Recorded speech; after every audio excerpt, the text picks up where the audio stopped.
Right.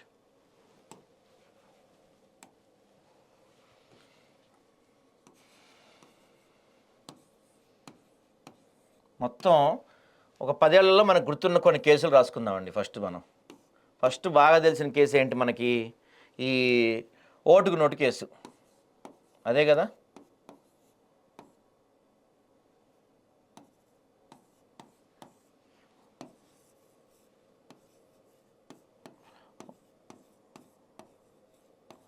ఓటుకు note case first case మనకి బాగా తెలిసింది తెలంగాణ వచ్చిన తర్వాత.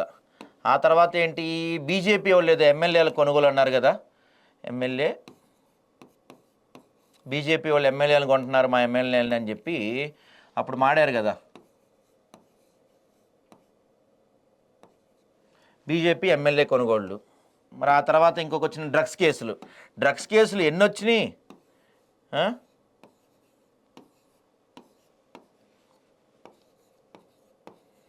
డ్రగ్స్ కేసులు ఎన్ని వచ్చినాయండి ఈ తెలంగాణలో? ఈ 10 ఏళ్లలో తెలంగాణలో ఎన్ని డ్రగ్స్ కేసులు వచ్చి ఉంటాయి? 100 డ్రగ్స్ కేసులు వచ్చినాయి. వాటిపైన ఎవడేం మాట్లాడతలేదు. ఆ తర్వాత ఈ Kaleshwaram,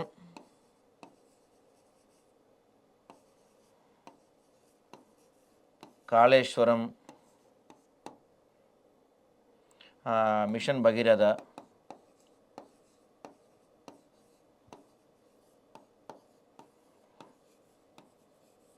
Bhagiratha, phone tapping,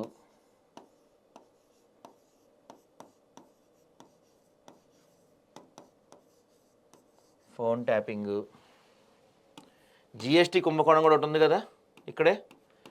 GST case, ఇంకేంటి F1 కేసు, ఫార్ములా ఈ కేసు ఉంది కదా, F1 కేసు,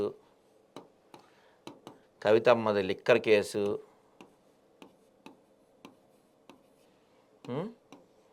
ఇంకేమున్నాయి? కవితమ్మ లిక్కర్ కేసు, తర్వాత ఇంకేమున్నాయి కేసులు? మన ఈ ఫామ్ హౌస్ కేసు ఉంది కదా, ఫామ్ హౌస్ డ్రగ్స్ పార్టీ ఒకటి ఉంది కదా, ఈ జన్వాడ ఫామ్ హౌస్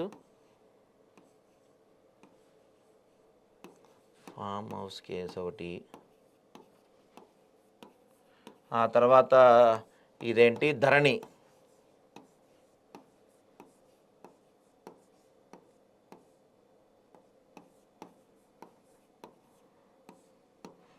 కేసు. ఇంకేమున్నాయండి? ఎవరికైనా గుర్తున్నాయా కేసులు? మన వాళ్ళు ఎవరైనా చూస్తున్న వాళ్ళు కామెంట్లో పెట్టండి ఇంకేమన్నా ఉంటే కేసులు ఒకసారి. ఇంకేమున్నాయి కేసులు మనకి? సో ఇన్ని కేసులు ఉన్నాయి కదా మనకి. ఏంది? ఓటుకు నోటు కేసు అడ్రస్సే లేదు, నడుస్తానే ఉంది. అదేదో ఒక సినిమాలో ఆయన ఉంటారండి, ఆయన పేరేంటి, సుత్తివేలు గారు, నడుస్తోంది అనేది ఒక పాట పాడతారండి, నాకు కరెక్ట్గా గుర్తులేదు. అట్లా సాగుతూనే ఉంటుంది ఈ ఓటుకు నోటు కేసు. దీంట్లో ముద్దాయిలు ఎవరన్నా కావచ్చు, ఆయన ముఖ్యమంత్రి కావచ్చు, ఇప్పుడు మనకు అనవసరం అదంతా. ఓటుకు నోటు కేసు అటే పోయింది. బీజేపీ వాళ్ళు ఎమ్మెల్యేను కొనుగోలు చేస్తున్నారన్న కేసు అటే పోయింది. డ్రగ్స్ కేసులు ఎన్నున్నాయి? రాడిసన్లో, తర్వాత ప్రిజం పబ్లో ఎన్ని చోట్ల డ్రగ్స్ దొరికినాయి? ఎంతమంది దొరికారు? సినిమా వాళ్ళు ఎంతమంది దొరికారు డ్రగ్స్ దాంట్లో? రాణా కానీ, రకుల్ ప్రీత్ సింగ్ కానీ, ముమైత్ ఖాన్ కానీ, పూరి జగన్నాథ్, ఎంతమంది పేర్లు వచ్చినాయి? వాళ్ళని ఎట్టిపోయారు? కాళేశ్వరం కేసు ఎట్టిపోయింది? మిషన్ భగీరథ అయితే కమిషన్ భగీరథ అని చెప్పన్నారు కదా మీరే, అది ఎట్టిపోయింది? ఫోన్ ట్యాపింగ్ కేసు ఎట్టిపోయింది? 3000 కోట్ల జిఎస్టీ కేసు అంటండి బాబు, ఇదెట్టిపోయింది? F1 ఫార్ములా కేసు ఎట్టిపోయింది? లిక్కర్ కేసు ఏడకపోయింది? ఫామ్ హౌస్ కేసు ఏది? మన జన్వాడ ఫామ్ హౌస్ కేసు ఏడకపోయింది? ధరణి కేసు ఏడకపోయింది? తెలంగాణలో ఈ 10 ఏళ్లలో మనకి ప్రధానంగా గుర్తున్న 11 ఏళ్లలో ఈ 11 కేసులు మెయిన్ కేసులు అనుకుందాం. అందరూ ఉన్నారు దీంట్లో. కొంతమంది బీజేపీ వాళ్ళు ఉన్నారు దీంట్లో. మొత్తంలో మళ్ళీ అందరూ ఎవరున్నారు? అన్ని పార్టీల వాళ్ళు ఉన్నారండి దీంట్లో. బీఆర్ఎస్ వాళ్ళు ఉన్నారు, బీజేపీ వాళ్ళు ఉన్నారు, కాంగ్రెస్ వాళ్ళు కూడా ఉన్నారు దీంట్లో.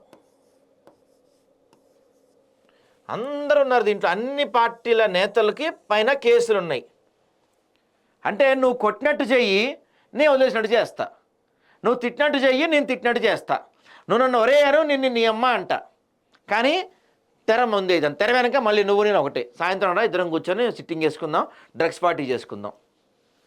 ఇదే తెలంగాణలో గత 11 సంవత్సరాలుగా జరుగుతుంది. ఇదే. ఇన్ని కేసులు ఉన్నప్పుడు ఒక్క కేసు విచారణ ముందుకెళ్ళిందా? ఒక కేసు అన్నా ఒక అడుగు పడిందా? ఎందుకంటే బీజేపీ వాళ్ళు, బీఆర్ఎస్ వాళ్ళు, కాంగ్రెస్ వాళ్ళు అందరూ ఒకటే. తెర వెనుక వాళ్ళని వీళ్ళు కాపాడుకుంటారు, వీళ్ళని వాళ్ళు కాపాడుకుంటారు. తెర వెనుక అందరూ ఒకటే. కబుర్లు మాత్రం చెప్తారు అందరూ. బీఆర్ఎస్ బీజేపీ అని ఒకడంటాడు, బీజేపీ బీఆర్ఎస్ అని ఇంకోటి అంటాడు, కాదు బీజేపీ కాంగ్రెస్ అని ఇంకోటి అంటాడు, కాదు బీఆర్ఎస్ కాంగ్రెస్ అని ఇంకోటి అంటాడు. విషయం ఏంటంటే అందరూ దొంగలే. ప్రతి పార్టీ కూడా దొంగ పార్టీయే. కేసులు అందరి మీద ఉన్నాయి. ఇప్పుడు దీనిపైన ఇందులో రేవంత్ రెడ్డి ఉన్నాడు, కాంగ్రెస్ వాళ్ళు ఉన్నారు, దీంట్లో టీడీపీ వాళ్ళు ఉన్నారు, బీఆర్ఎస్ వాళ్ళు అందరూ ఉన్నారు, దీంట్లో రేవంత్ రెడ్డి ఉన్నాడు. ఈ కేసు సాగుతానే ఉంది 11 సంవత్సరాల నుంచి. ఆ తర్వాత ఎమ్మెల్యేల కొనుగోలు, బీజేపీ వాళ్ళు వచ్చేసి మా ఎమ్మెల్యేలు కొనుగోలు చేసేస్తున్నారు అని చెప్పి ఆ మధ్య రోహిత్ రెడ్డి వీళ్ళంతా కలిసి ఒక పెద్ద స్టేట్మెంట్లు ఇచ్చారు. పెద్ద రచ్చే అయింది అప్పుడు. బిఎల్ సంతోష్ లాంటి వాళ్ళు డబ్బులు కట్టలు తీసుకొని వచ్చారు కొనటానికి అని చెప్పి పెద్ద రచ్చే అయింది. మరి ఆ కేసు ఎడిపోయింది. రాడిసన్ హోటల్ కావచ్చు, లేకపోతే ప్రిజం పబ్ కావచ్చు, పెద్ద పెద్ద సినిమా వాళ్ళు కావచ్చు, వీళ్ళందరూ డ్రగ్స్ తీసుకుంటున్న కేసు ఆ మధ్య హల్చల్ అయింది. ఆ కేసు ఎడిపోయింది. కాళేశ్వరం సాగుతానే ఉంది. నాయన చిన్నప్పుడు ఋతురాగాలు సీరియల్ ఉండేది చూసారా? ఋతురాగాలు, చక్రవాకం, మొగల రేకులన్న అయిపోద్దేమో కానీ కాళేశ్వరం ఎపిసోడ్ మాత్రం సాగుతానే ఉంది. మిషన్ భగీరథ ఏమైంది? అసలు మిషన్ భగీరథ కాదు, అది commission Bhagiratha. Sorry, mission Kakatiya కాదు, కమిషన్ కాకతీయ అని చెప్పారు. అదెటిపోయింది. మేము రాగానే దానిపైన ఎంక్వైరీ చేస్తాం, సంగతి తెలుస్తాం. అదెటిపోయింది. ఫోన్ ట్యాపింగ్ కేసు అయితే సాగుతానే ఉంది. ఈ ఫోన్ ట్యాపింగ్ కేసులో లైట్ తీసుకుంటుంది ఎవరు? అటు బీజేపీ వాళ్ళు లైట్ తీసుకుంటున్నారు, బీఆర్ఎస్ వాళ్ళు లైట్ తీసుకుంటున్నారు, కాంగ్రెస్ వాళ్ళు లైట్ తీసుకుంటున్నారు. ఎంతోమంది నష్టపోయారు తెలుసా ఈ ఫోన్ ట్యాపింగ్ కేసు వల్ల? కొన్ని వందల మంది నష్టపోయారు ఈ ఫోన్ ట్యాపింగ్ కేసు వల్ల. అదెటిపోయింది. ఫోన్ ట్యాపింగ్ కేసు పోయింది. జిఎస్టీ 3,000 కోట్ల స్కామ్ ఉన్న కేసు ఇది. దాదాపుగా 3,000 కోట్ల స్కామ్ ఉందండి ఈ కేసులో. జిఎస్టీ కేసు పట్టించుకునేటోడు లేడు.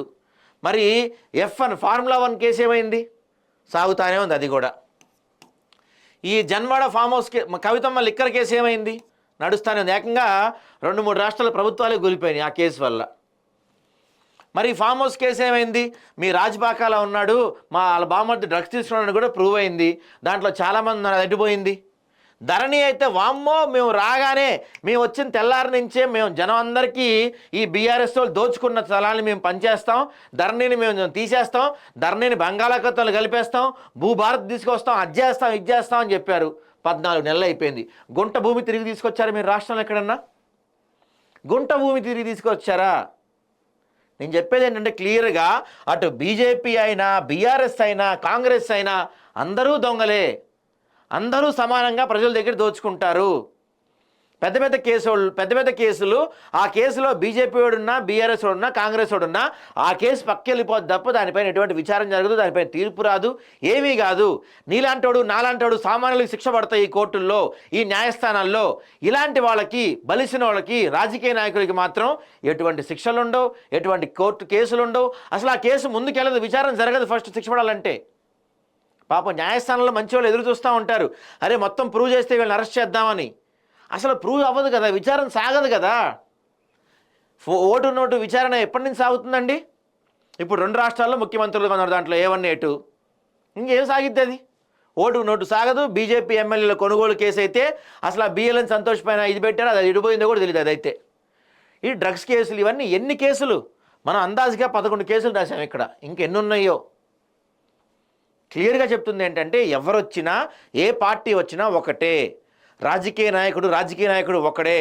వాడు ఏం చేసుకోడు, వాడు కొట్టేది, వాడు ఎక్కేది, వాడు తొక్కేది మనలాంటి వాళ్ళని, మనలాంటి సామాన్యుల్ని. ప్రశ్నించాలి మనం. ప్రశ్నించకపోతే ఈ కేసు ఏమైందని మనం అడగాలి. అడగకపోతే ఇలా సాగుతానే ఉంటాయి. అందరూ ఒకటే, దొంగలంతా దొంగలు. ప్రజల్ని మోసం చేయడం తప్ప ఎవరి దగ్గర నిజంగా ఏదో చేద్దాం మనకని ఎవ్వడికి లేదండి.